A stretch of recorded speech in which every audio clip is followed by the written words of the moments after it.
A gente já teve a oportunidade de falar da prova anteriormente, e aí eu vou começar logo com uma questão aqui desse ano, é, que trouxe essa seguinte questão aí, ó. Essa daí era a prova amarela, paciente sob ventilação mecânica pulmonar artificial invasiva, que evoluiu com SARA, tema recorrente aí nas nossas provas, e piorou gradativamente no decorrer dos dias.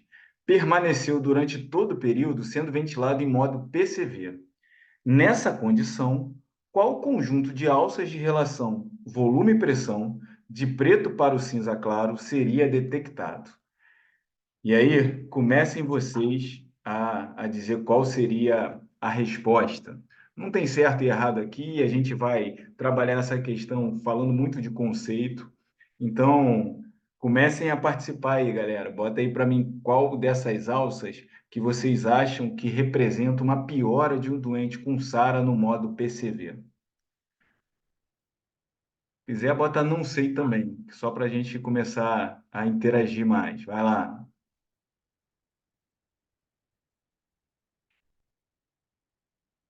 Ninguém? C. Beleza, obrigado aí, galera, pela resposta. Então, vamos começar a falar aqui do assunto, né? Eu acho que o pessoal ainda está mais acanhado. Então, eu vou começar aqui a rabiscar a questão como eu gosto de fazer. A gente tem que, quando fala de ventilação mecânica, que considerar duas forças iniciais. E isso parece que é uma repetição toda vez que eu falo, mas é porque isso é muito importante. Porque eu tenho uma força que faz com que o ar entre e saia, que é uma força de movimento, e eu tenho uma segunda força, que é a partir do momento que a energia chega lá no pulmão, como é que ela é trabalhada por aquele tecido, que é a força elástica. Então, a gente tem sempre, quando ventila alguém, um componente que vai estar relacionado à entrada e saída do gás e um componente de deformação do tecido. E a leitura básica disso vai ser sempre falado em resistência ou complacência. Quando a gente está falando de SARA, o nosso pior problema, aí vamos lá para a nossa participação, é da resistência ou da complacência. Não fiquem acanhados. Bota aí, escreve aí, eu dou um tempinho para vocês falarem. Se a gente está falando de SARA, o nosso problema é relacionado ao quê? A resistência ou a complacência? Eu tenho uma dificuldade de entrar e sair o ar, ou eu tenho uma dificuldade de como essa energia é absorvida lá? O pulmão está. Complacência, valeu. Tem gente aí participando, valeu, JP. Então, realmente é da complacência. Tanto que, vamos falar aí de uma perda importante para a terapia intensiva recente, que foi do professor Gattinone, né? O conceito do baby lung. E aí a gente vai ver isso extensivamente lá na aula de Sara, que por uma alteração da permeabilidade, acaba havendo um aumento do peso líquido do pulmão, e com o líquido ali dentro, vários desses alvéolos acabam colapsando. E aí a parte funcional do pulmão passa a ficar muito reduzida, como se fosse um pulmão do bebê. E é por isso que a gente sabe que o problema de complacência é o problema básico dessa questão que nos foi trazida, que é a SARA. E o que é complacência? E aí vem o X da questão, porque a gente está começando aí um contato sobre ventilação mecânica e é natural que cada um esteja numa fase de entendimento sobre o assunto. E é por isso que eu vou tentar pegar essa questão e começar a destrinchar conceitos. E o primeiro conceito da ventilação mecânica, além de ter uma força de movimentação e uma força elástica expressa pela resistência e pela complacência, é entender o que é complacência. A complacência é uma relação entre volume e pressão. E olha o que, que a questão está me falando. Está me falando que eu vou avaliar uma alça, uma representação gráfica, justamente entre esses dois personagens, volume e pressão. E é por isso que essa alça PV é muito importante para entender como está acontecendo a recepção da energia nesse sistema. Tem alguns países, culturalmente, que é diferente da gente, que ao invés de falar de complacência, fala de elastância, que também é uma relação de volume e pressão, só que no caso é pressão sobre volume. Então já dá para entender que a complacência é o inverso da elastância. Então o que eu estou querendo dizer com isso? Se eu tenho um pulmão com boa complacência, com a complacência alta, significa que eu jogo uma energia ali dentro e ele recebe bem aquela energia. Dizendo de outra forma, eu boto o volume para dentro e ele praticamente não altera a pressão. Quando a complacência é reduzida, a elastância é alta, o que acaba acontecendo? Qualquer entrada de volume joga pressão lá para o alto, quando eu estou falando do componente elástico. Eu tenho uma curva de pressão no eixo X e de volume no eixo Y. E o que acaba acontecendo? Se eu aumento o meu volume e a minha pressão sobe proporcionalmente, eu tenho um sistema que está bem razoável na absorção dessa energia.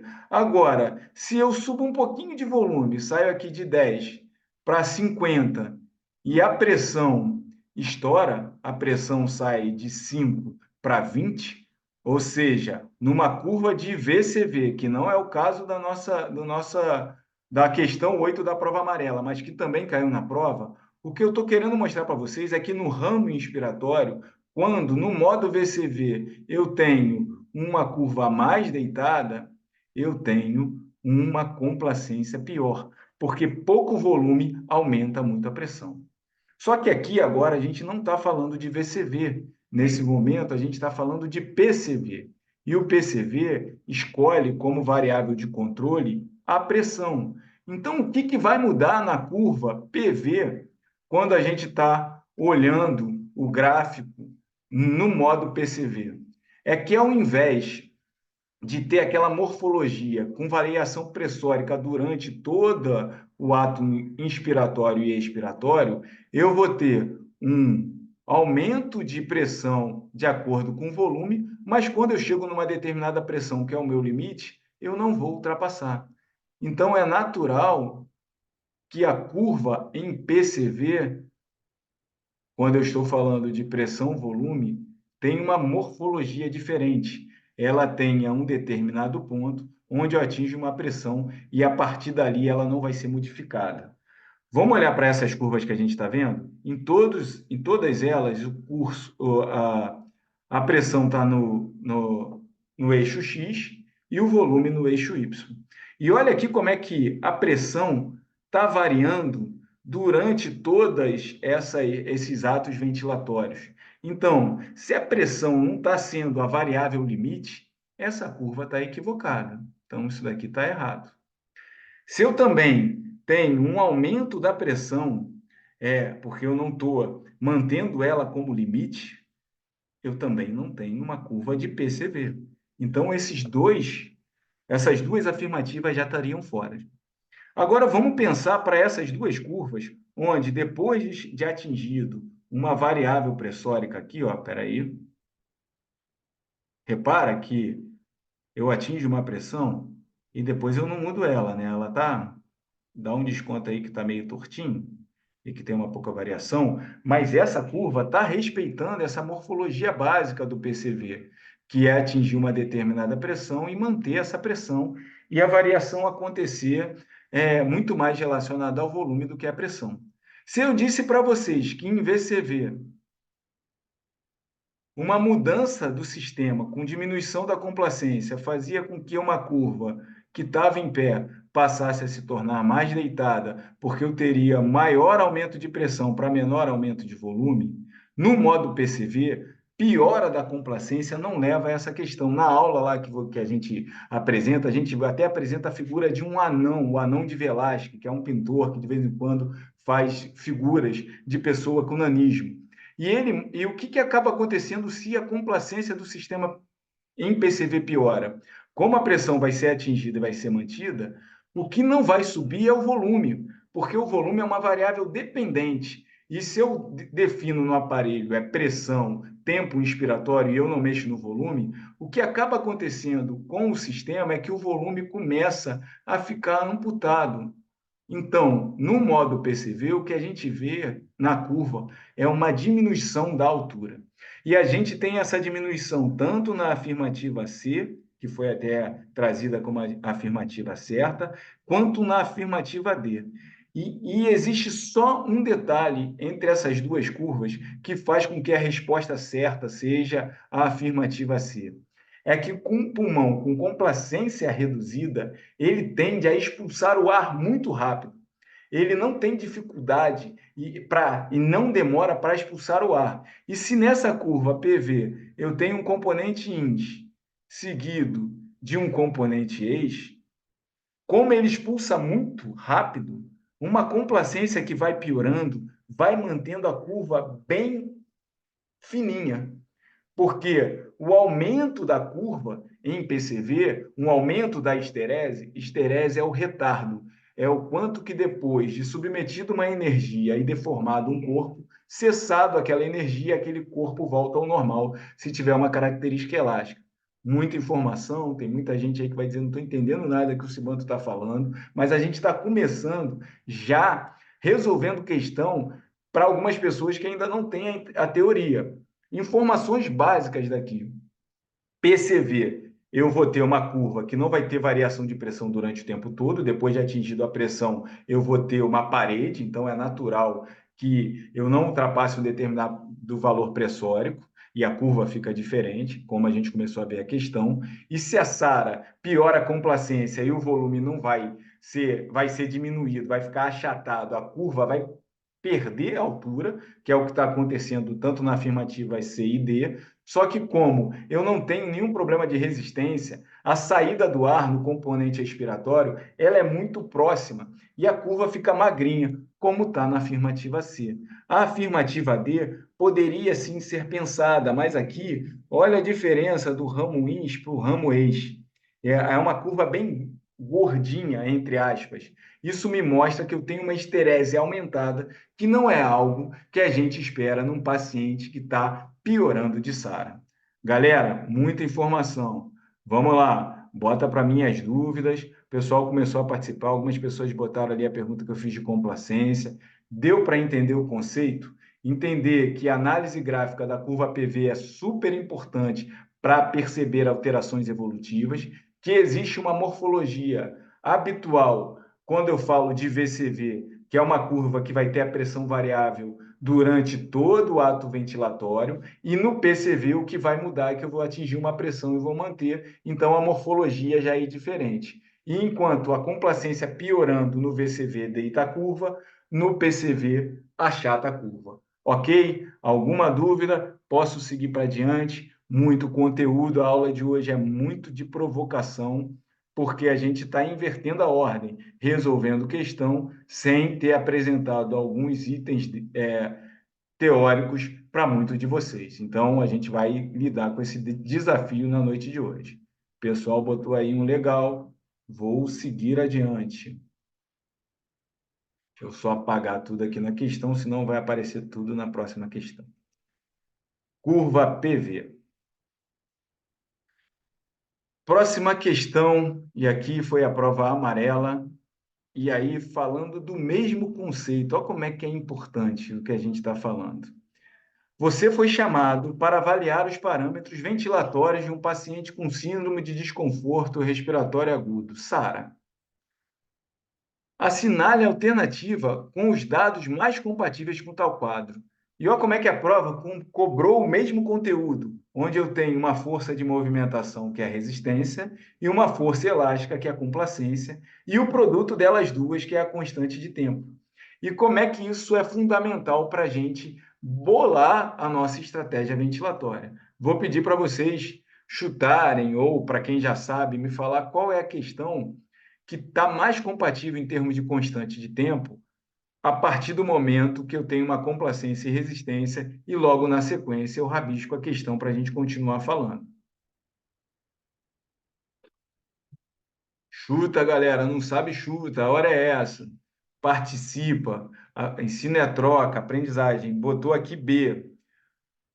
D. Vai lá, solta o verbo aí. Vou me repetindo aqui, ó. Duas forças, complacência e resistência. Agora a gente vai começar a anotar as fórmulas. Lembra que eu disse que a complacência é igual a um produto de volume sobre pressão?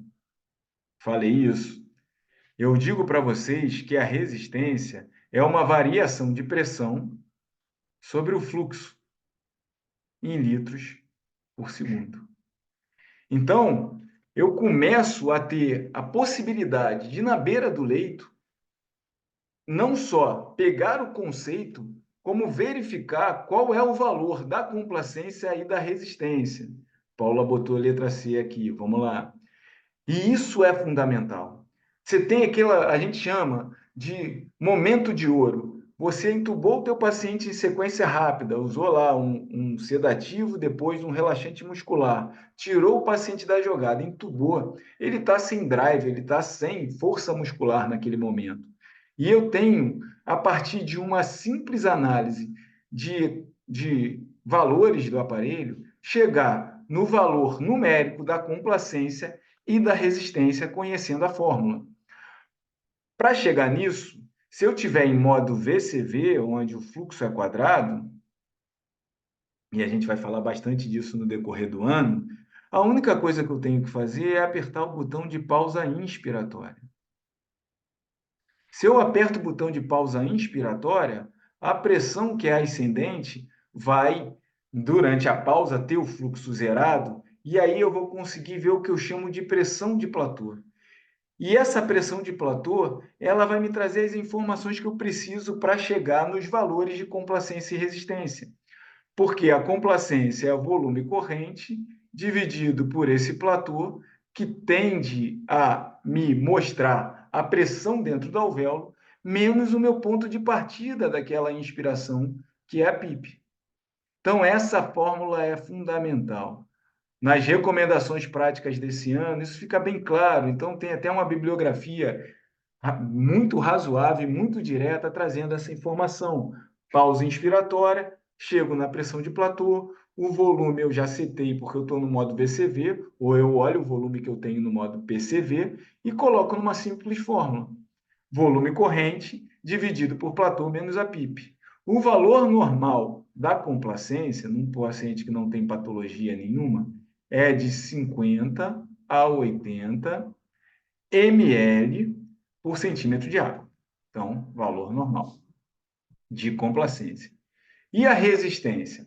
A resistência vai ser a pressão de pico, porque eu vou estar fazendo uma leitura daquela força de entrada e saída do ar. Então, primeiro eu tenho que entrar com ar. Então, o primeiro valor que eu vou ter da resistência é igual à pressão de pico menos o platô que eu atingi fazendo a pausa inspiratória, dividido pelo fluxo. Só que esse fluxo a gente seta no aparelho em litros por minuto. E no cálculo da resistência, eu coloco em litros por segundo. Então, eu tenho que dividir por 60 do valor que eu estou vendo lá no aparelho que eu setei. E aí também eu tenho o valor da resistência, que na gente aqui que está conversando é um valor menor do que 10. No respirador, o valor normal para a gente começar a se mexer é quando ele excede a 20. Então, num paciente com SARA, onde eu tenho uma alteração de permeabilidade, que vai aumentar o líquido dentro daquele pulmão, que vai gerar com que aquela área gravitacional dependente, esse conceito é muito importante, comece a ter dificuldade de ser airada e ela vai colapsar, eu vou ter um problema de complacência. Se eu tenho aqui um paciente com SARA grave e eu tenho uma ideia que o meu maior problema é de complacência, eu já vou olhar para questões procurando onde é que a complacência está ruim. Complacência aqui está 65, normal. 50,6, normal. 38, baixa, mas não é tão baixa. Aqui é mais compatível com um paciente com SARA grave. Claro que hipoxemia não respeita a complacência, porque é uma desproporção entre a relação ao VQ. Mas se ele está trazendo na questão uma preocupação com a SARA e está trazendo um quadro mais clássico e típico, é natural que eu pense que essa questão com a complacência mais reduzida seja a resposta certa. Só que ele também me diz que eu vou ter outros dados para avaliar. E se o meu paciente tem uma SARA, eu não espero que ele tenha inicialmente um problema de entrada e saída de ar. Pelo contrário, para sair o ar vai sair na porrada, o pulmão vai expulsar rápido. Então, eu vou ter uma movimentação de ar a princípio normal. O meu problema é lá no tecido, lembra aquele 1, 2 que eu trouxe? E aí, quando eu olho para isso aqui, ó, a resistência está acima de 20. O que não é esperado na SARA. É esperado na SARA uma resistência normal. Tem alguns casos muito extremos, onde a resistência tecidual e não a resistência de entrada e saída do ar, de via aérea, acaba tão comprometida, que eu dou sempre o exemplo, né? Tu pega uma caneta e tira a carga da Bic, sopra a carga da Bic, o ar vai passar. Se eu botar um papel ali no final e tapar, eu vou ter dificuldade, não porque a bica está obstruída, porque lá na final tem um problema. Alguns casos de SARA grave, isso passa a ser relevante, mas ele não trouxe nenhuma dessas informações. Então, olhando essas questões, eu tenho uma complacência reduzida, uma resistência normal na afirmativa B, que é a afirmativa que traz, que mostra para a gente a constante de tempo. O que é a constante de tempo? Constante de tempo é uma fórmula também de complacência versus resistência dividido por 1.000 para ajeitar a unidade. Eu tenho, num paciente com SARA, vamos nesse caso aqui, 50 vezes 50 não, perdão. 19 vezes 10, 0,19 segundos. E eu sei que para exalar eu preciso de 3 constantes de tempo. Então, é natural que o paciente com SARA expulse muito rápido o ar e eu não tenho o menor problema de colocar frequência respiratória. Por isso que SARA a gente ventila com frequências respiratórias acima de 25, chegando a 30, 35. Claro que quando eu boto frequências extremadas eu passo a ter um problema, porque essa constante de tempo pequenininha, abaixo de 0,2, qualquer 0,6 segundos já deu tempo do ar sair todo, porque o pulmão está expulsando esse ar. Todo mundo junto, galera? Posso passar adiante?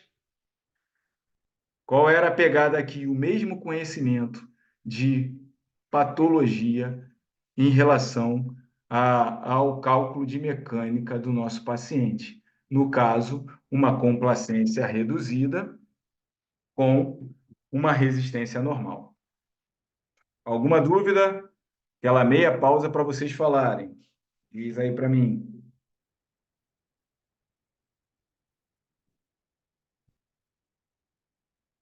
Alguma dúvida, galera? Vou entender que não, vou passar adiante. Eu tenho que tirar a canetinha. Cabelo branco, né? O tio Cibando se enrola todo nesse negócio aqui de computador. Mas está indo. Vamos para a próxima. Outra questão clássica, que traz esse mesmo conceito que a gente está falando. Então, você vê que o conhecimento da mecânica trazia resposta para várias das questões da prova desse ano. E agora eu estou falando da questão 65. Paciente DPOC.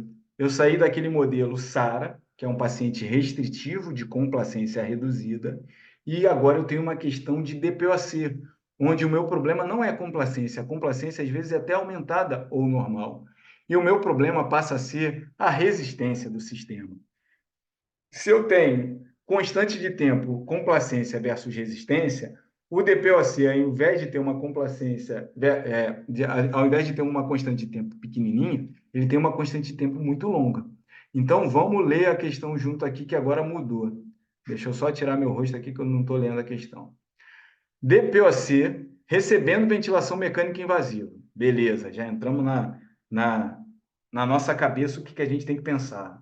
Não é complacência, é resistência, constante de tempo elevada, frequência respiratória tem que ser trabalhado de outro jeito. Os gráficos de monitoramento de mecânica respiratória mostram as seguintes curvas. Então, aí as curvas. Com base nesses dados, qual ajuste ventilatório é mais apropriado? Afirmativa A, reduzir a frequência respiratória e aumentar o volume corrente. Afirmativa B, reduzir o volume corrente e aumentar a frequência respiratória. Afirmativa C, reduzir o tempo inspiratório e aumentar a frequência respiratória. E afirmativa D, reduzir o volume corrente e aumentar o tempo expiratório. Já começou aqui, ó, já botaram aqui. D. Obrigado aí pela participação. D. Então, beleza, galera, vou começar a rabiscar, porque esse nosso momento, mais do que importante em relação a acertar ou errar a questão, é montar conceito, para que a gente tenha esse ano todo trabalhando esses conceitos com as novidades que às vezes eles trazem na prova, que às vezes eles querem ser mais reais que o rei, e eu vou mostrar isso em umas questões mais à frente, a gente está com raciocínio pronto para enfrentar qualquer dessas questões. O pessoal continua aqui respondendo. DDD, pô, obrigado. Estou vendo que agora o pessoal acordou, hein? Coisa boa, vamos interagir. Então, vamos voltar para aquela condição básica que eu falei. Duas forças, uma de resistência, dois, feijão com arroz, e uma de complacência. E agora eu já sei que eu tenho a constante de tempo, que é diminuída na Sara, porque como a complacência está muito reduzida, a constante de tempo, que é um produto das duas, vai estar reduzida.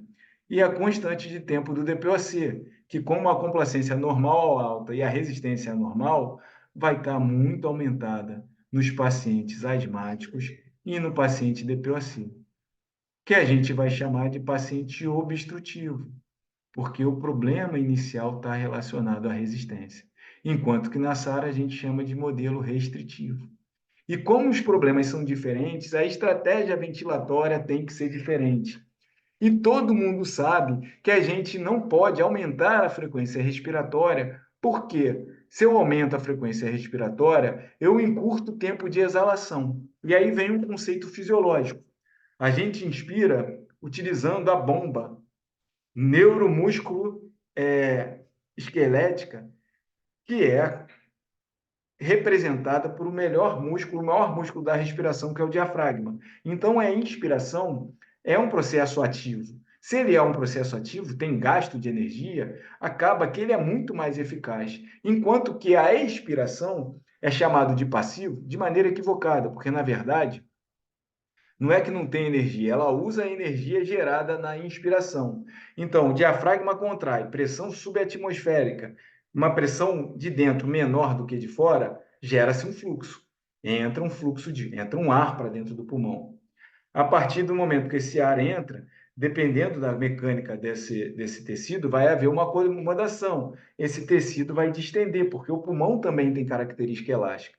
E como é que é a exalação? Não, ninguém faz força, o próprio pulmão vai tender a voltar e vai expulsar o ar no chamado retração elástica, no recuo elástico do pulmão, que tem características de voltar à sua condição basal, por isso é chamado de elástico. E como eu não tenho nenhuma energia extra, é natural que se eu tenho um problema de entrada e saída de ar, se na entrada eu estou fazendo força, eu vou ter uma dificuldade, mas que vai ser compensada pela minha força. Mas na saída, o problema vai acontecer.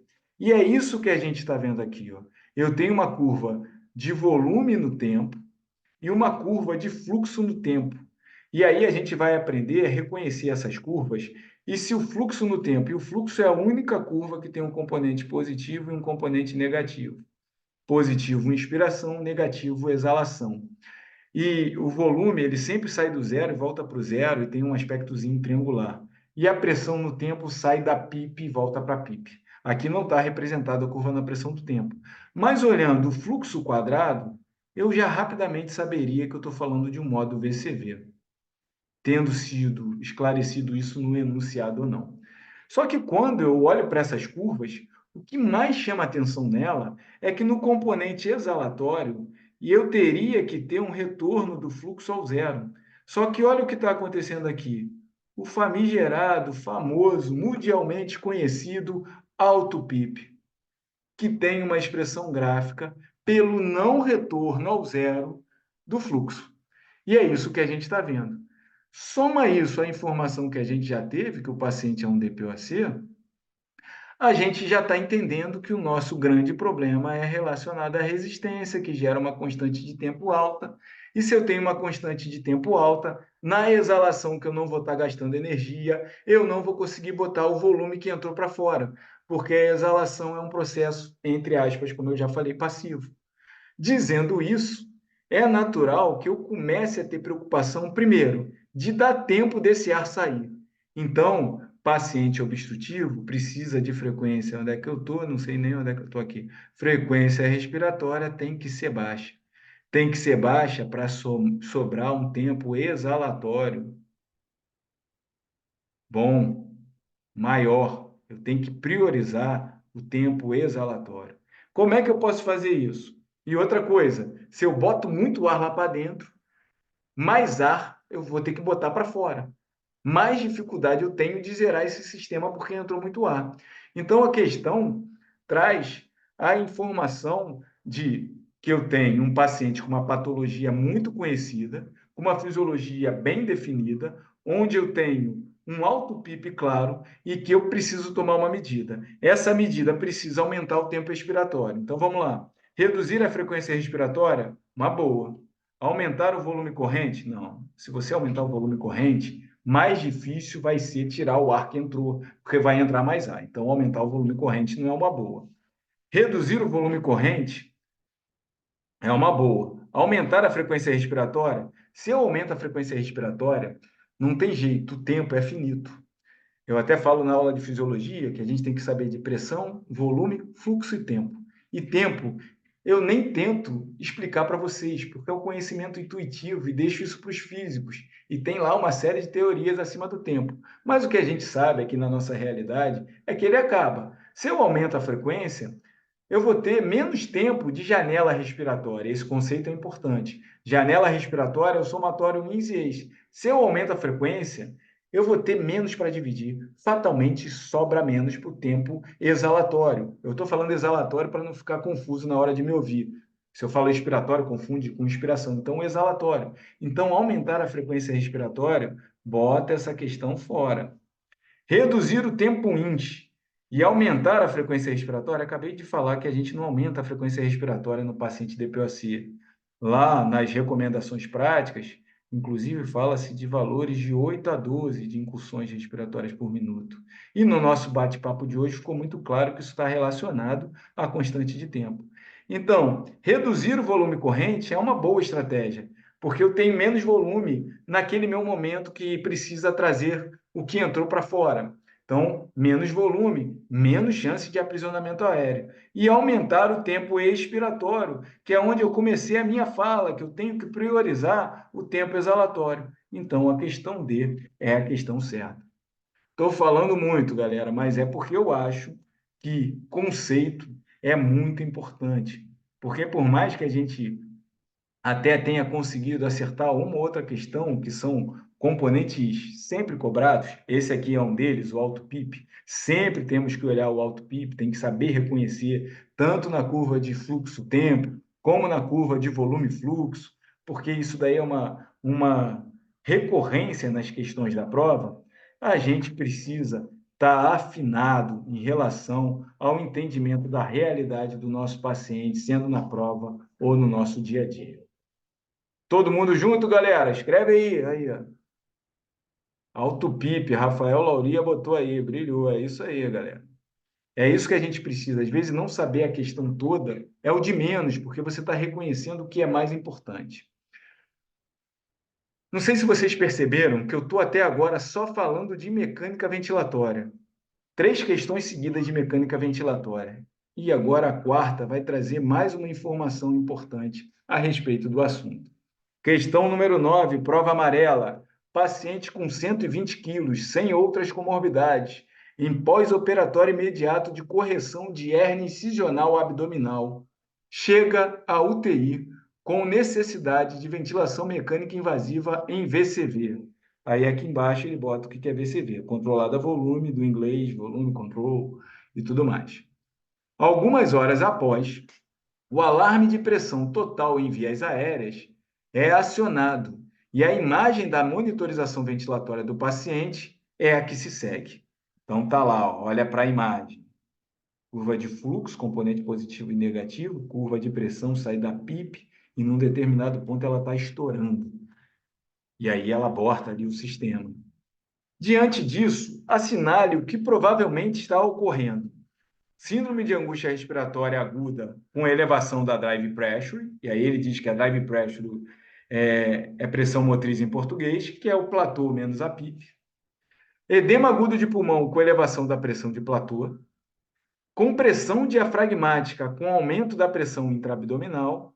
Ou uma fibrose pulmonar com diminuição da elastância pulmonar.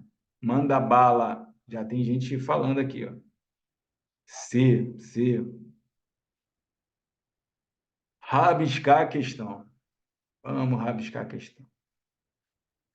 Eu falei para vocês que eu tenho 2 feijão com arroz. E o 3-4, lá na minha aula de mecânica eu falo disso. 1-2 é para lembrar que eu tenho duas forças. E o 3-4 é que quando eu estou olhando isso daqui, eu, na verdade, eu tenho um componente de complacência do pulmão e o complacência do caixa torácica, que até então a gente não tinha falado porque as questões não exigiam esse conhecimento. Mas aqui eu começo a ter uma informação importante. Um paciente hiperobeso, 120 quilos. E aqui também tem uma coisa que a gente fala muito, a Marcinha fala muito, não adianta brigar com a questão. Você tem que ver a melhor resposta, porque as outras respostas às vezes cabem também. E aqui é uma questão onde isso é nítido. E ele fala de uma condição de pós-operatório, onde havia um componente abdominal ali. E lembrando que quando a gente fala de abdômen, eu estou também chamando de caixa torácica, que caixa torácica não são só as costelas ou a musculatura, é o que está em volta do pulmão. E abaixo do pulmão, né, abaixo do diafragma, existe o abdômen, e que a gente traz para esse conceito básico. Tenho resistência, complacência, e eu tenho que entender que é um sistema, e que esse sistema ele é envolto por uma série de estruturas que interferem nesse sistema. E aí eu preciso desse conceito que nessa questão, e aí eu falo muito para vocês de mecânica, de drive, que eu chamo de MDC, de contexto.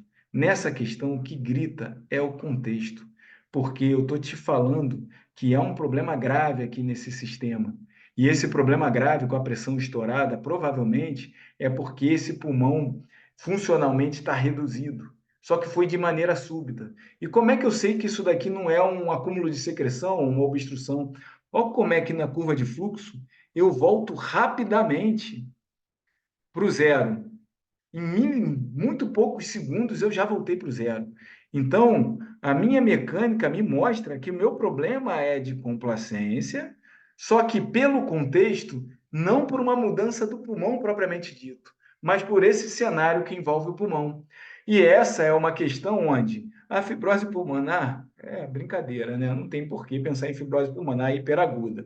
As outras duas questões poderiam estar no jogo, porque eu tenho sim um problema de complacência. Olha o quanto rápido eu expulso esse gás que eu coloquei lá dentro. O pulmão está com dificuldade de absorver aquela energia. Lá no tecido, eu detesto isso aqui. Ó. Eles botaram uma curva de fluxo decrescente em modo V. Eu não uso isso, não faz o menor sentido. Para mim, na beira do leito, que quero calcular mecânica, que quero trabalhar com diminuição de conceitos mais apurados, como strain rate, que nem cabe a nossa discussão aqui. Mas utilizar VCV com fluxo decrescente é algo que já é inusitado na minha prática. Mas tudo bem, eu tenho o lado exalatório me respondendo que o meu problema é de complacência. E como eu não fiz a pausa inspiratória, eu nem posso dizer que é o platô o meu problema, mas tudo me leva a crer que sim. Só que dentre essas respostas que seriam possíveis, há o contexto e a mudança abrupta do sistema, onde a caixa torácica, e desse caixa torácica, comprometimento aí desse extra pulmão está comprometido, acabou sendo a melhor resposta. Foi uma questão que eu tenho um sentimento dúbio. Eu acho muito bonito eles cobrarem o componente de caixa torácica, porque de fato isso muitas vezes é importante na nossa prática. Mas a gente, para chegar nessa resposta, a gente olha a pressão de abertura do sistema, a gente vai para a beira do leito, faz uma série de aferições, e é difícil de você fazer uma afirmativa, mas é uma prova e eles cobraram a melhor resposta. E a melhor resposta está muito ligado ao contexto. E a gente não pode brigar com a questão e tem que tentar entender o que eles estão querendo trazer com aquele assunto. E foi assim que a gente chegou nesse resultado. Alguma dúvida? O pessoal está sério, ninguém está brincando. Pode interagir aí, galera. Eu fecho o microfone, porque senão fica muito confuso, porque eu gosto mesmo é quando o microfone está aberto. Mas participa aí, escrevendo no chat, dá uma interagida que eu acho que todo mundo ganha. A dúvida de um é a dúvida de todos. Eu costumo dizer algumas frases aqui repetidas: ninguém larga a mão de ninguém. Eu costumo dizer que, nesse nosso momento, esses conceitos são importantes. E é um tremendo desafio essa aula aqui, porque eu não dei o conteúdo para vocês e estou aqui resolvendo a questão e estou tentando traduzir toda uma informação, todo um conhecimento que é um convite. Ninguém é intensivista de verdade se não se debruça sobre hemodinâmica, se não se debruça sobre ventilação, se não tem conhecimento básico de infecção e por aí vai. Pensando em síndrome compartimental abdominal, perfeito. Eric, estamos atentos. Boa, garota, aí, participação. É isso aí, galera. É para eu entender que está chegando a resposta, que está chegando em vocês esse conteúdo, que é um conteúdo fundamental, não só para a prova, mas para exercer a terapia intensiva de qualidade. Médico tem que saber ventilação mecânica. A gente tem uma grande ajuda junto da multidisciplinaridade, junto dos fisioterapeutas, mas a gente não pode deixar de ter conhecimentos mínimos, eu diria até avançados, para melhor abordagem do nosso paciente. Opa, deixei aqui ligado, tem que tirar aqui para ir para a próxima questão. Aula ficando longa, mas vamos lá, vamos parar não, porque aí eu vou ter cumprido o meu papel de ter discutido essa prova. Tem um conteúdo prévio, que eu trouxe outras questões, porque senão ficaria muito grande, mas hoje a gente está dando continuidade aqui. Por que não poderia ser a AR, por favor? A A era da Sara. Lembra que eu disse que eles escrevem lá no edital deles que é a melhor resposta? A Sara, ela acontece num espaço de tempo de uma semana. E mais do que a SARA, eu fiquei incomodado com o edema agudo, porque o edema agudo pode ser súbito. A SARA, ela geralmente vai se manifestar no espaço de tempo de uma semana, mas ela não tem uma mudança de um momento para o outro. Ali ele traz a entender uma ideia de que foi de repente. E é por isso que a gente foi naquela direção. Mas eu disse que não dava para dizer que estava errado. E a gente foi na questão C por ser a melhor questão, porque o contexto assim desenhava. Um edema agudo também aumenta a platô. Você vê que ele ali estava mostrando uma complacência ruim, que poderia ser por SARA, que poderia ser por edema agudo e poderia ser por um comprometimento da caixa torácica, como a questão sugeriu. Só que ele começa a questão falando que tem 120 quilos e depois ele ainda diz que era uma hernia incisional. Então ele levou a gente nessa direção e por isso que a melhor questão é essa daí. Tá bom? Mas ótima, mas é isso mesmo. Pergunta, questiona e você vai ver que isso vai piorar, que tem outras questões aqui que ainda são mais difíceis da gente chegar numa resposta simples. Um paciente ventilado com máscara facial, VNI, e tem as suas pressões das vias aéreas e esofágica, essa pressão esofágica quase que nunca que a gente vê, assim como o fluxo aéreo monitorizados. As curvas desses parâmetros estão representados na figura a seguir. Está aí desenhada, todo mundo vendo? Detalhes são importantes, não brigar com a questão. É isso aí.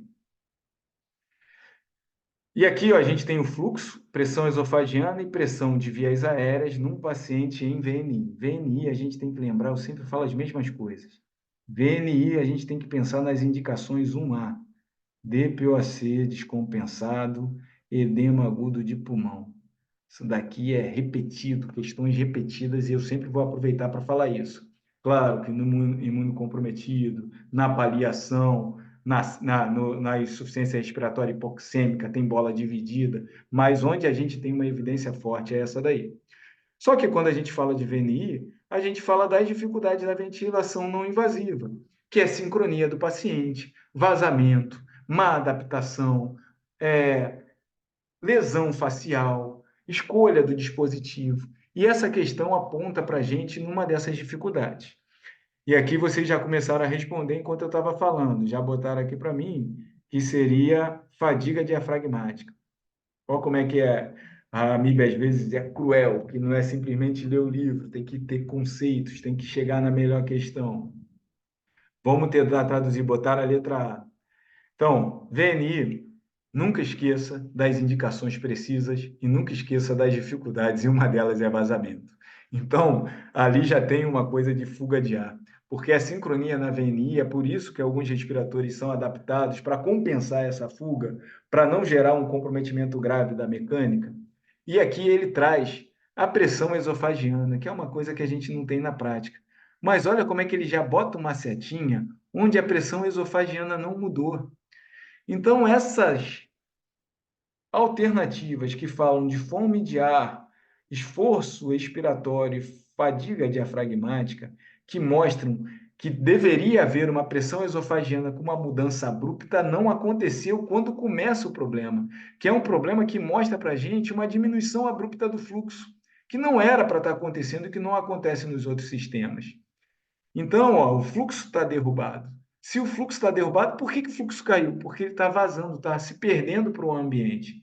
E aí, depois que a pressão esofágica que está normal e começa o problema, aí degringola tudo, aí começa uma tremenda assincronia, derruba a pressão. Mas a melhor resposta aqui, e isso é visto nessa primeira seta, onde eu ainda tenho uma organização da pressão esofagiana, que ainda é muito similar ao que estava acontecendo. Eu estava gerando uma força muscular que estava sendo acompanhada na entrega de ar desse paciente. Essa alteração no meio desse processo mostra que a melhor resposta é a fuga de ar. Quando ele fala de fome de ar, o fome de ar ele derruba a pressão, porque eu acabo tendo um desvio de trabalho, work shift, que a gente chama, que é uma das assincronias que a gente estuda e é muito comum no modo VCV, onde o fluxo é limitado. Mas olha como é que a pressão aqui, ó, nem foi derrubada inicialmente. E aqui o X da questão é uma coisa que não existe na prática, que é a pressão esofagiana. Na maior parte dos serviços, isso não é disponível, principalmente se o paciente está sendo utilizado uma interface não invasiva. Deu para pegar essa questão aí? Uma questão difícil, mas achei interessante porque eles agregaram aí conceitos e é por isso que não adianta decorar a ventilação mecânica, tem que ficar quebrando a cabeça para chegar na melhor resposta. Porque a prova desse ano eu achei bem justa. Eu agora estou trazendo as questões mais polêmicas, uma delas que eu até considero equivocada, eu nem vou falar como gabarito, vou falar o que eles falaram, mas nem acho certo. Mas, na média, eles trouxeram muito conhecimento de mecânica, muito conhecimento de gráficos, que também é importante para a nossa prática, e conhecimento fisiológico, alguns deles trazidos na outra aula. E vou passar para a próxima questão para também não me estender muito mais. Só que os caras também não são tão maus assim, ó. Eles trazem questões clássicas. Essa daqui, quem tem experiência com capnografia já viu isso aqui. Olhou para a curva e vai lembrar de uma figura emblemática e vai chegar na questão direta, e a gente também precisa delas. Na aula de capnografia, a gente teve as duas afirmativas no conteúdo cobrado dessa prova. Então, a questão 54 da prova amarela fala isso aí, ó. Sara, interna por Sara, sepse Sara, encontra-se entubada em posição prona. Após melhora inicial, apresenta o seguinte traçado de capnografia. E o traçado da capnografia está aqui. Esse traçado é compatível com qual estado? Normalidade, broncoespasmo, hipoventilação, obstrução do tubo. É uma questão difícil, mas um traçado que traz um aumento linear, né? Porque como é que é? Eu vou rabiscar a questão, não consigo não rabiscar, não leva a mão, não, vou ter que rabiscar. Tem a maneira fácil de resolver. Tubarão. Tubarão igual a broncoespasmo, DPOC, que é uma análise que a gente treina e aprende a ver.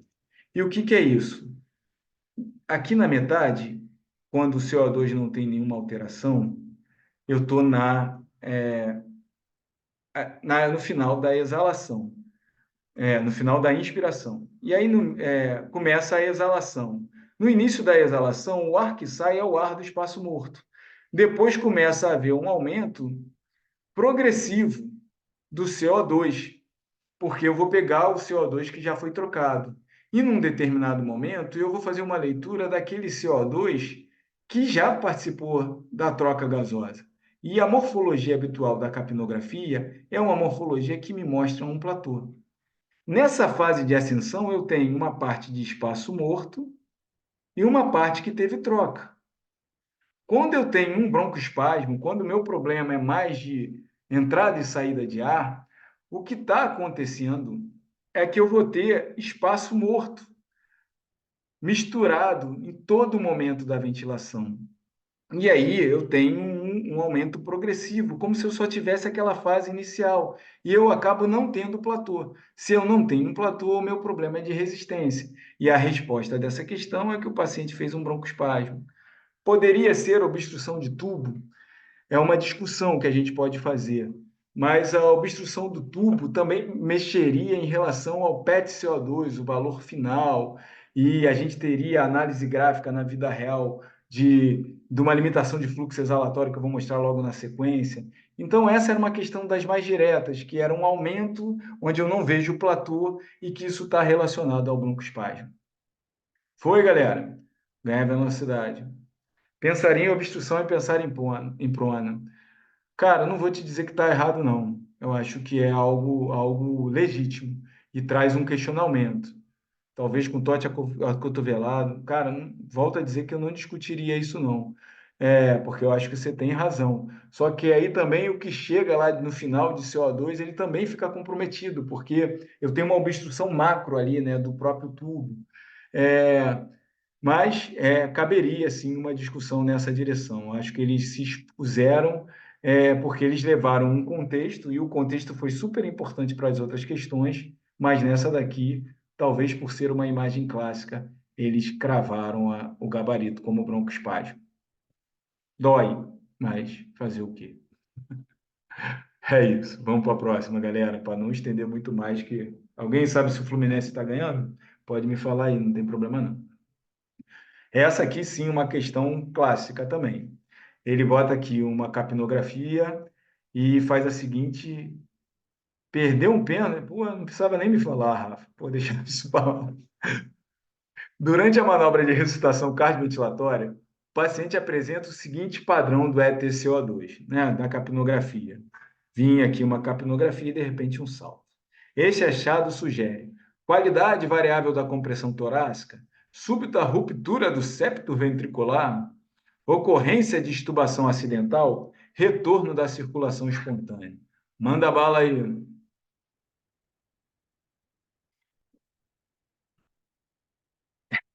Perdeu o tempo. É isso aí, galera. Foi. Pô, tem um pessoal que bota Samsung, não sei das quantas, não sei nem o nome. Tem que me ajudar aí lá nas próximas aí, galera. Então, ó, clássica. A gente tem duas falas da capnografia. Três falas. Uma, que ela reconhece se o tubo está no lugar. Ela é melhor até do que a ausculta, né? Então, reconhecer que o tubo não está no lugar, e aí eu não tenho CO2, pode até começar uma curvinha, mas logo depois ela desaparece, é de bom uso. É considerado boa prática a capnografia para definir se o tubo está no lugar. Segunda palavra, que vai envolver, além do componente das alterações como broncoespasmo, esforço muscular, e hiperventilação, recirculação e tudo mais, na parada ela é fundamental. Porque se eu tenho um capnógrafo na parada, eu posso avaliar se eu estou ultrapassando 10 de valor. Porque como o capnógrafo ele precisa da ventilação, mas também da perfusão, se eu faço a minha manobra e minha capnografia não gera mais do que 10 de PET-CO2, a minha massagem não está adequada. Eu não estou gerando a perfusão que eu preciso. Então, essa é uma fala importante na parada. Uma outra coisa é que se a parada está prolongada e apesar de toda a minha correção na minha massagem, eu não consigo ultrapassar, gerar um valor adequado do PET-CO2, e eu já falei o valor acima de 10, eu tenho uma informação prognóstica que me autorizaria, depois de um período de tempo onde, mesmo com a massagem otimizada, eu não estou conseguindo, eu também tenho um fator prognóstico. E a terceira informação foi o que eles cobraram, e que é muito justo, que é o salto, uma recuperação, um aumento abrupto do ETCO2, porque eu melhorei a perfusão. E isso é clássico, e eu tenho sempre que pensar que nesse momento eu recuperei o retorno da circulação espontânea. Parabéns para quem sugeriu o AD. Ocorrência de extubação acidental não seria, porque eu teria depois uma curva linear. Esse negócio de ruptura de septo ventricular, acho que o cara que fez isso aqui não estava bem, não.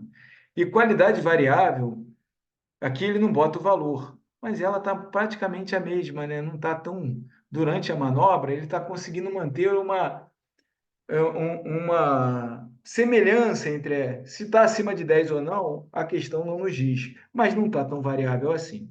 Então, a AMIB não é tão cruel. Ela também traz questões que são de bate-pronto, que são conhecimentos básicos do intensivista. E essas duas questões de capnografia, tirando aquele questionamento legítimo aí do Rafael, sobre a obstrução do tubo, é uma imagem que a gente vê de maneira recorrente. Estou quase acabando, galera. Essa questão quase não trouxe, porque se eu for falar dessa questão, eu vou dizer que ela tem que ser anulada. Mas vamos lá. Paciente sob ventilação pulmonar invasiva apresenta a seguinte curva de fluxo na tela do ventilador artificial. Faltam só mais 3 questões. Respira fundo. Diante disso, qual das alternativas poderia estar contribuindo para o formato da onda? PIP elevada, volume minuto baixo, tempo exalatório elevado, fluxo inspiratório elevado, e aí ele diz quem é quem. Para mim, essa questão tinha que ser anulada, mas vou falar para vocês. O que é importante nessa questão quando vocês forem colocando aí a opinião de vocês? Primeiro, fluxo, porque é a única curva que tem um componente positivo e negativo. Se o fluxo é quadrado, eu sei que é um VCV. Beleza, até aí todo mundo foi junto. Quando eu olho para a curva, o que eu percebo? Que eu tenho uma dificuldade. Se eu tivesse uma curva normal, ela ia estar assim, ia chegar no zero fácil. Eu vejo que tem uma dificuldade, só que o amiguinho que está ventilando aqui, vendo isso, já deixou um tempo exalatório maior. E ainda assim tem aquela tendência de alto PIP. Então, de fato, há uma dificuldade importante na movimentação do ar por uma resistência aumentada. E aqui ainda tem mais uma informação. Nesse ponto aqui, eu tenho uma mudança do sistema que é uma mudança abrupta. Eu tento voltar ao zero rápido e depois eu mostro a verdade do sistema, que é um aspecto que parece muito com uma raiz quadrada e que traz para a gente uma impressão de limitação de fluxo exalatório, que pode acontecer no DPoC e tem sempre que ser testado por algumas manobras. Até aqui era uma questão super inteligente, ok. Só que aí ele vem com as respostas. PIP elevado. Cara, para tratar a limitação de fluxo respiratório, a gente precisa de uma PIP apropriada. Tem gente até que gostou dessa resposta e diria que uma PIP elevada, pô, Rafael, se anulasse eu teria ido, pô, que nem tem como comentar, cara. Mas vamos pensar de outro jeito, vamos ressignificar. Tu está acompanhando aí o conteúdo já com bastante propriedade. Esse ano vai ser muito mais fácil. Mas é claro que eu não vou nem opinar, nem falar, porque eu imagino o que você está sentindo numa hora dessa.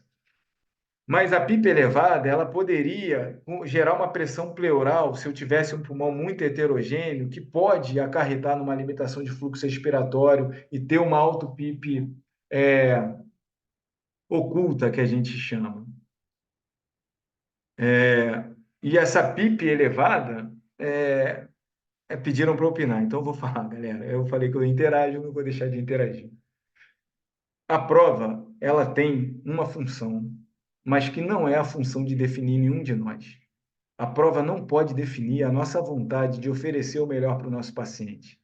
E a prova, ela traz conceitos que são de fácil aquisição, mas por vezes ela é cruel, porque montar uma questão, e eu já montei algumas questões na vida, você pode querer um determinado informação, e que é o mais importante que você coloca na questão, mas que quando você vai montando, deixa pontos soltos. E essa questão deixou vários pontos soltos, e eu já olhei para ela várias vezes, já discuti com alguns colegas que também são especialistas no assunto, e ninguém gostou da resposta, que é uma resposta de que o fluxo inspiratório está elevado. Porque na mesma prova, eles mostraram para a gente que avaliar a imagem era importante. E aqui eu tenho um fluxo de 25 litros por minuto, que jamais pode ser considerado um fluxo elevado. Então, essa alteração que eles colocaram a resposta D é uma resposta que, para mim, não faz sentido. E talvez a pipa elevada ainda tivesse alguma coisa para se falar, mas para mim essa questão tem que ser elevada. É uma questão bonita porque traz uma situação muito comum na nossa prática, que é limitação de fluxo respiratório, mas eles poderiam ter ido numa discussão de qual seria a melhor PIP, como é que eu faço o PIP teste, por que que a gente usa aqueles 80% da auto-PIP. E eles não foram em nada disso e criaram uma questão que, na minha opinião, tinha que ser anulada. Acabei tendo um monte de opinião, mas é assim mesmo, galera. Acho que é por aí. Mas quando eu falei da opinião, eu estava falando do que cada um de nós sente quando, por uma questão, né? Depois de um esforço aí de um ano, algo nos desabilita. Mas desabilita temporariamente, a gente não pode entregar, é o deixar a peteca cair. Então, essa questão eu não concordo. Espero até que a MIB se posicione mais à frente e traga uma explicação um pouquinho mais razoável para todos nós. Mas é uma opinião pessoal, né? Antecipa, por favor, a questão dos 80% da autopip. Claro, Ananias, vamos lá. Então, quando eu tenho essa morfologia, então vou continuar rabiscando a questão. Vamos aproveitar a questão para discutir conceito. Isso é importante. Isso é um conceito bonito, inclusive. Quando eu falo de exalação, estou aqui em VCV, né? Então a curva de pressão ficaria assim, ó, ela subiria e teria o platô. Na verdade, não ficaria assim, porque como eu tenho um problema de resistência, eu ia ter um degrau exagerado. Então, o que que eu teria? Eu teria uma curva assim, ó, com uma pressão de pico, de pressão saindo da PIP, com uma pressão de pico lá no alto e com um platô aqui embaixo. É o que a gente chama de um degrau muito alto, porque o problema não é elástico, é da resistência de entrada e saída do ar. Então, eu olharia para a curva de pressão no tempo e teria essa morfologia aqui. E quando eu fizesse a pausa expiratória, eu veria que eu não saio do PIP, eu saio de uma PIP maior do que a PIP que eu coloquei no aparelho. Então, a PIP que a gente coloca no aparelho, a gente chama de PIP extrínseca, uma PIP de fora do sistema. A PIP que eu vejo quando eu faço a pausa expiratória, aqui eu fiz uma pausa ins e aqui eu fiz uma pausa ex. Ela é maior do que a PIP. E a gente chama isso daqui de uma PIP total. Se eu pegar essa PIP total e diminuir da PIP extrínseca, PIP total menos PIP que eu coloquei no aparelho, eu chego no meu valor de alto PIP ou PIP intrínseca. Então, a gente está pegando alguns conceitos de denominações do que são as PIPs que a gente tem ali. Quando eu falo de alto PIP, eu estou falando de dois problemas. Grave isso aí. Ou de um problema relacionado a uma constante de tempo elevada, que a gente hoje já falou muitas vezes, e aí eu vou diminuindo a frequência, e com isso eu consigo dar tempo para a exalação. Ou eu tenho algo no sistema que limita o fluxo. E aí vamos pensar que secreção limita o fluxo exalatório. Lembra que a exalação é passiva, é pior. Que também pode gerar autopipe, que eu resolvo rápido, é só simplesmente aspirar. E tem uma condição, que é uma condição de difícil entendimento inicial, mas que chega nessa questão que você me perguntou aí, que é uma condição onde eu tenho, vamos pensar aqui no alvéolo e aqui nas vias aéreas. Essas vias aéreas, elas se juntam em brônquios maiores, onde eu tenho cartilagem. Só que essas vias aéreas distais, elas são muito fininhas. E se eu tenho qualquer coisa que possa aumentar a pressão na pleura, imagina lá aquele paciente que tinha hernia incisional e que rompeu os pontos e que a pressão intraabdominal apertou o pulmão.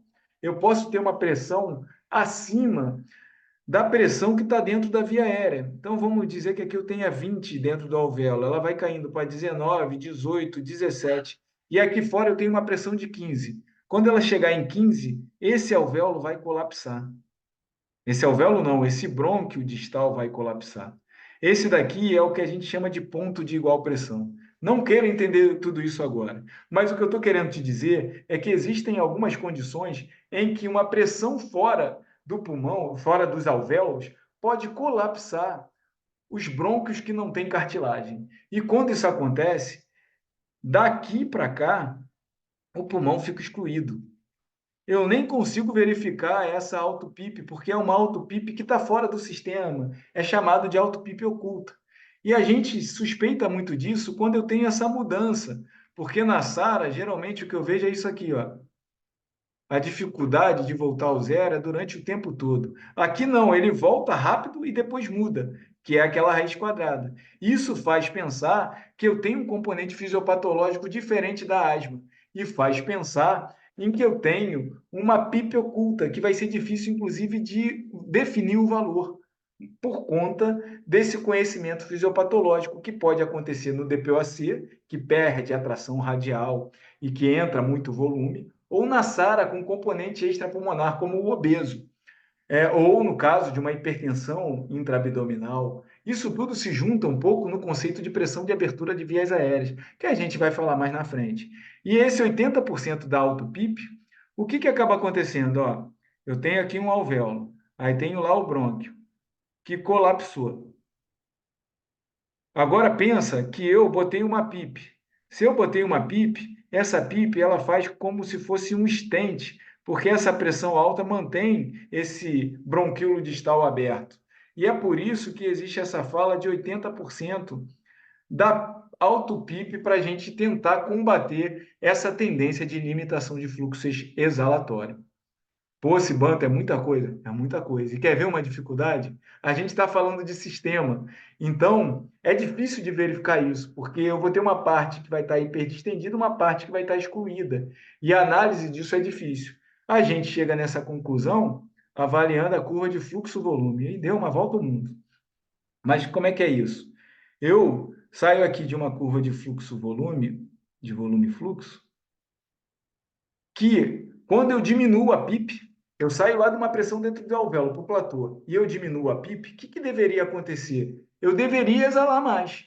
Então, toda vez que eu diminuo a PIP, o que é para acontecer com o fluxo? O fluxo tem que aumentar. Se eu diminuir a PIP, o fluxo tem que aumentar. Se eu faço essa manobra de diminuir o PIP e o fluxo não aumenta, significa que esse fluxo está limitado. Então, a gente faz uma manobra chamada PIP teste para avaliar se naquele sistema a limitação de fluxo exalatório é tão significativa assim. Falei muito, galera, dei a volta ao mundo, mas esse é um assunto que me interessa, porque eu já vi recuperação de paciente a partir do momento que você tem esse conceito elaborado e chega nessas conclusões. E eu disse que a correção da prova de hoje era muito mais para a gente chegar em conceito. Não imaginava que eu ia falar de PIP teste para vocês hoje. Mas tá aí, o pessoal pediu, eu falei, galera, vamos lá. Vou continuar aqui as questões. Conceito belíssimo, não é bonito, Ananias? Eu também acho, cara. Eu quero ver vocês empolgados com o assunto. Tinha um pessoal que falava assim, ó, pô, fazer as questões do CIBA, chega lá na prova, vai fazer com tranquilidade. E tomara que a gente chegue lá esse ano também com essa mesma fala. Essa é uma outra questão, cara, que eu vou chamar de questão Maradona. Já que vocês pediram minha opinião e a gente está acabando, eu já vou falar. Isso aí é uma questão Maradona. Os caras quiseram ser mais reais do que o rei. Eles botaram uma curva com capacidade vital, de fluxo e capacidade vital, numa paciente que foi entubada. Então, misturou o conceito de espirometria com fisiologia da gravidez e trouxeram essa questão que eu essa até acho que não anularia, mas é uma questão para mim que quis ser mais que a questão que o rei, né? Rei Pelé. Aí o Maradona acha que é rei também e quer falar de. Então é por aí. Por isso que eu estou chamando de questão Maradona. O cara pega e bota aí, ó, 38 meses de gestação. Já começa um errozinho básico aí que não dá para ter 38 meses, né? Mas 38 semanas de gestação, hipertensa, precisou ser entubada por alteração da consciência após AVC-H. Qual gráfico ventilatório seria esperado? E aí tem uma série de pegadinhas, vou deixar vocês responderem. Só falta essa e mais uma questão, a outra questão é mais direta. Então vamos lá, porque já estamos bastante tempo aqui falando. Mas, crava aí o que vocês acham.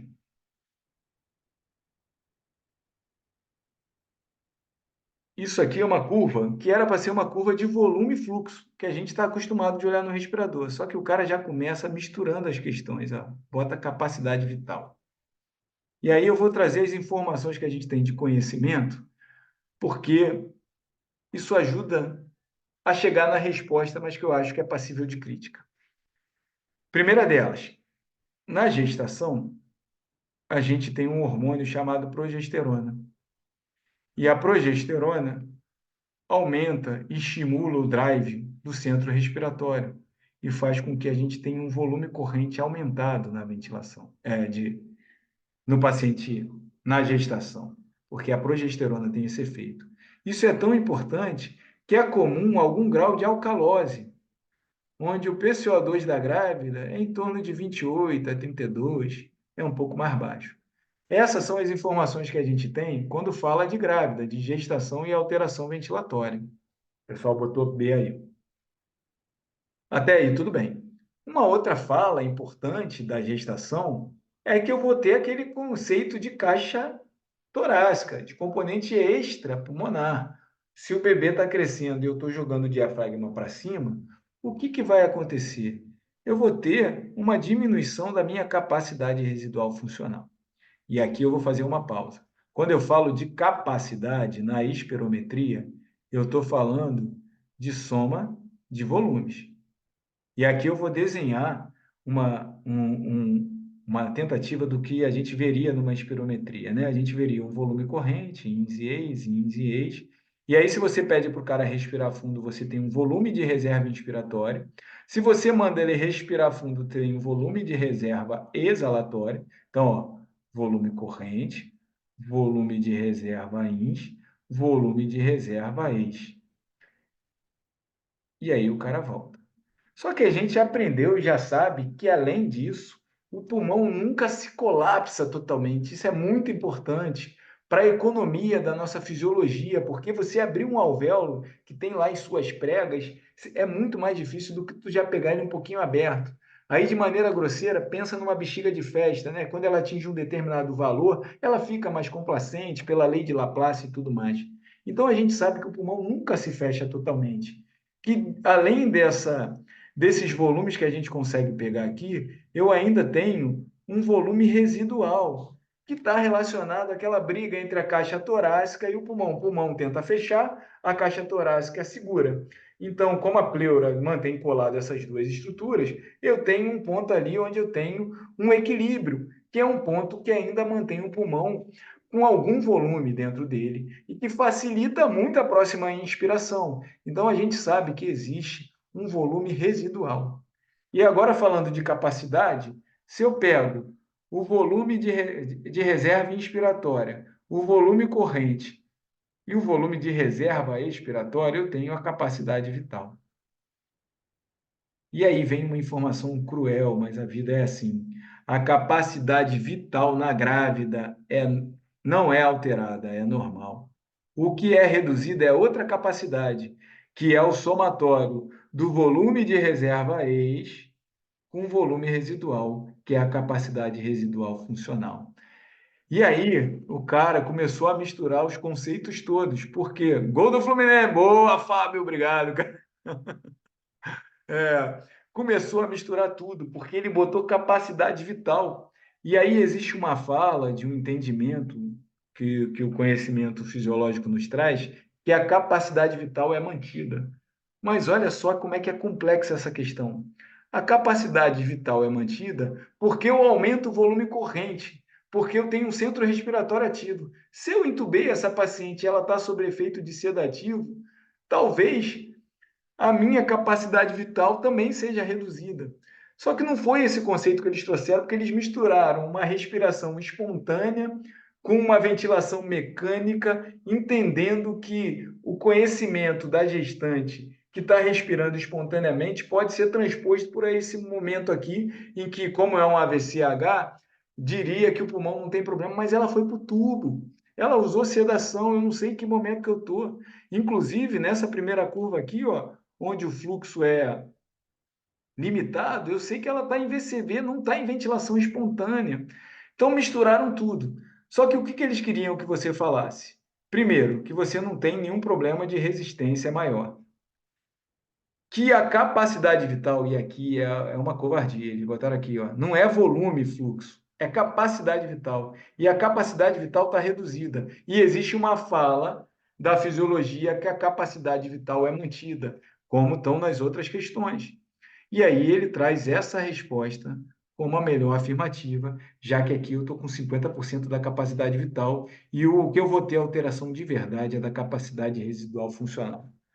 É o que deu para arrumar para falar para vocês dessa questão, que, na minha opinião, é interessante porque traz conceitos fisiológicos, mas que se perdeu na construção narrativa por trazer uma situação que não fica clara do momento da paciente e que colocou nos eixos uma capacidade vital, que é um somatório de volume e que gerou mais confusão ainda. Deu para pegar conceito, galera? Não é simples essa questão, e eu trouxe porque a gente tem que discutir. Mas é uma questão que tem gente até que advoga que deveria ser revista, né? Porque eles poderiam cobrar muitas outras coisas dessa questão aqui. E aí eu vou trazer uma imagem que vai ficar melhor do que o meu desenho aqui, que isso sim eu acho que vocês têm que trazer de conceito. Porque, por exemplo, a Sara, a capacidade residual funcional está reduzida porque o volume residual está diminuído. E é por isso que a gente até bota PIP. Então, esses conceitos são importantes na fisiologia. Não talvez como a questão tenha trabalhado. Aí, ó, Jean-Louis Vincent. Olha como é que ele mostra que a capacidade vital. Deixa eu tirar minha cara daqui, vou ficar aqui perto do livro. Olha como é que a capacidade vital aqui está mantida, ó, porque ele traz um volume corrente que está maior, mas a capacidade residual funcional, por conta de um volume residual e de um volume de reserva expiratório, está comprometida. Por isso que eu digo que essa questão é uma questão de conceito questionável por mistura de conceito. Capacidade vital mantida porque o volume corrente aumenta e a capacidade vital utiliza o somatório do volume corrente. Só que se o paciente está no tubo, será que o volume corrente estaria aumentado? E eu nem mostrei para vocês, vou mostrar. Quando eu venho aqui, ó, cara, eu estou ventilando o doente com 5 litros por segundo, cara, multiplica isso por 60 para ver qual é a ventilação aqui, como é que está o fluxo inspiratório dessa paciente. Em suma, é o que deu. Vamos para a nossa última questão, gol do Fluminense. Beleza? Essa vai ser. Eu sei que ficou um pouco cansativo e volto a dizer, um tremendo desafio. Conceitos complexos sem a gente ter conversado antes. Mas vamos conversar bastante sobre isso. Vamos mergulhar profundamente na ventilação mecânica. Mas vamos para a última questão aqui, que talvez seja mais da Marcinha do que minha, mas eu vou falar do conceito. 55 anos com SARA em ventilação mecânica invasiva, PIP de 10, apresentando sinais de baixo débito, baseado nas figuras a seguir, que mostram as curvas de débito cardíaco, retorno venoso e comportamento da pressão intratorácica. Assinale a alternativa cujo gráfico é o mais representativo do efeito da PIP no sistema cardiovascular de tal paciente. Manda bala aí, galera!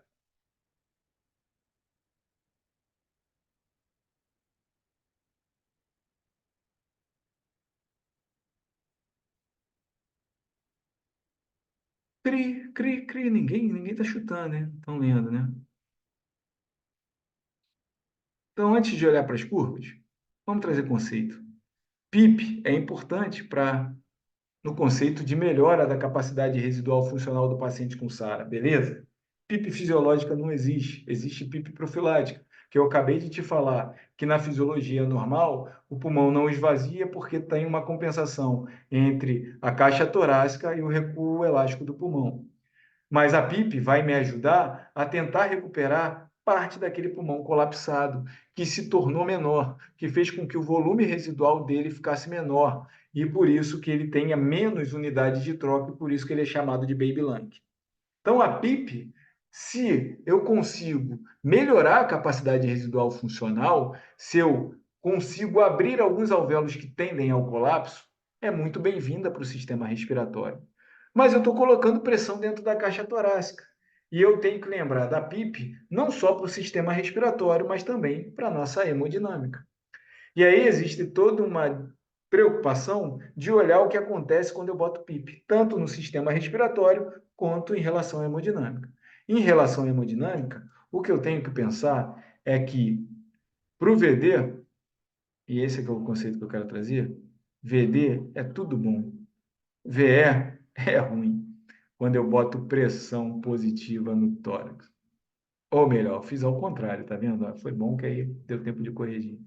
Para o VD, é tudo ruim.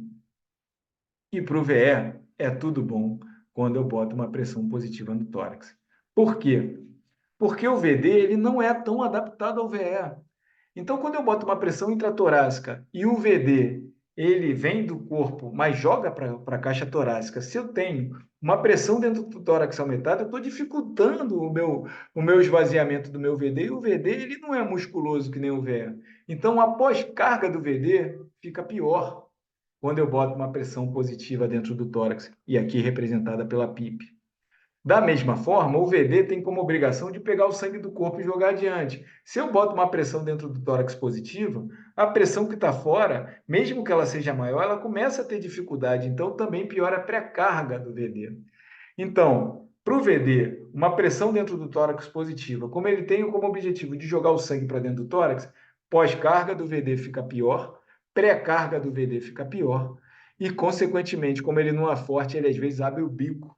E aí a gente vê aquele VD dilatado, que começa a atrapalhar o VE, né, interferir no septo interventricular, sinal de Marconi no TEP maciço, e por aí vai. E no VE? O VE vai tirar o sangue de dentro do tórax. Então, se o VE tem como objetivo tirar do tórax e a pressão do tórax está maior, eu facilito o esvaziamento. Pensa assim, a gente poderia e pode discutir em outro momento a ideia da pós-carga, mas eu estou ajudando o VE em relação à pós-carga quando eu boto pressão. Em relação à pré-carga, eu também acabo com um VD que não está jogando tanto fluxo para lá, também mexendo na pré-carga do VE. Existe, às vezes, até aquele squeezing, que a gente chama, aquele efeito de comprimir alguns capilares e, com isso, até melhorar a pré-carga do VE. E é dentro desse conceito que a gente trabalha a ideia de delta PP e VVS, porque a gente vai ver o impacto na pressão, que é uma observação da função do VE. Mais grave, aqui para o VD fica tudo ruim. Se a gente olha para essas questões aqui, onde ele coloca aqui o débito cardíaco, a pressão arterial direita e o aumento da pressão arterial, da pressão intratorácica, além do retorno venoso, tem muita informação. Mas ele diz que o retorno venoso está pontilhado e o débito cardíaco está contínuo. Se eu estou botando PIP e eu estou entendendo que eu estou aumentando a pressão intratorácica, o que acontece com o retorno venoso se a pressão dentro do tórax está maior? A pressão do retorno venoso tem que começar a cair. E a curva que eu estou vendo ela cair é aqui, ó. E se o retorno venoso está caindo, acaba que o débito cardíaco também começa a cair. E é onde eu enxergo essa alteração aqui do PIP piorando, principalmente se eu não ganho capacidade residual funcional e não dissipo essa energia no sistema respiratório e eu acabo levando a hiperdistensão, essa pressão intratorácica aumentada vai atrapalhar muito o meu débito cardíaco, porque tem um efeito muito deletério no VD, e o VD e o VE são um sistema em série, além de dividirem o mesmo septo interventricular. Então, o que vai acontecer com o retorno venoso e com o débito cardíaco é ficar bastante comprometido trazendo essa questão. O pessoal tinha respondido, eu comecei a falar e não vi. Letra C, letra A. Resumo da ópera, galera. Terminamos aqui o nosso conteúdo. Eu sei que foi extenso. Eu sei que assustou. Sei não, né? Pode ter assustado algumas pessoas. Mas a vida é dura para quem é mole e mole para quem é duro. Não vamos entregar os pontos. A gente está no começo aí de uma trajetória. Eu não sei a história de cada um de vocês, mas sei que a gente tem tempo suficiente para enfrentar qualquer questão que venha, trabalhando conceitos e aprimorando a nossa técnica dentro da nossa função de intensivista. Alguma dúvida? Alguém quer falar mais alguma coisa? Senão, vou dar para o encerrado que terminamos aqui, galera. Vamos construir essa relação, vai ser sempre essa pegada de mais interação. Estou conversando com a Marcinha as melhores maneiras da gente estar interagindo, mas não se assusta com esse conteúdo, não. A gente extrapolou ali alguns conceitos, mas é isso aí, galera. Tá bom? Obrigado aí, o pessoal está se despedindo. A vida é dura para quem é mole, e mole para quem é duro. Muito bom, é isso aí. Até a próxima, rapaziada. Tchau, tchau.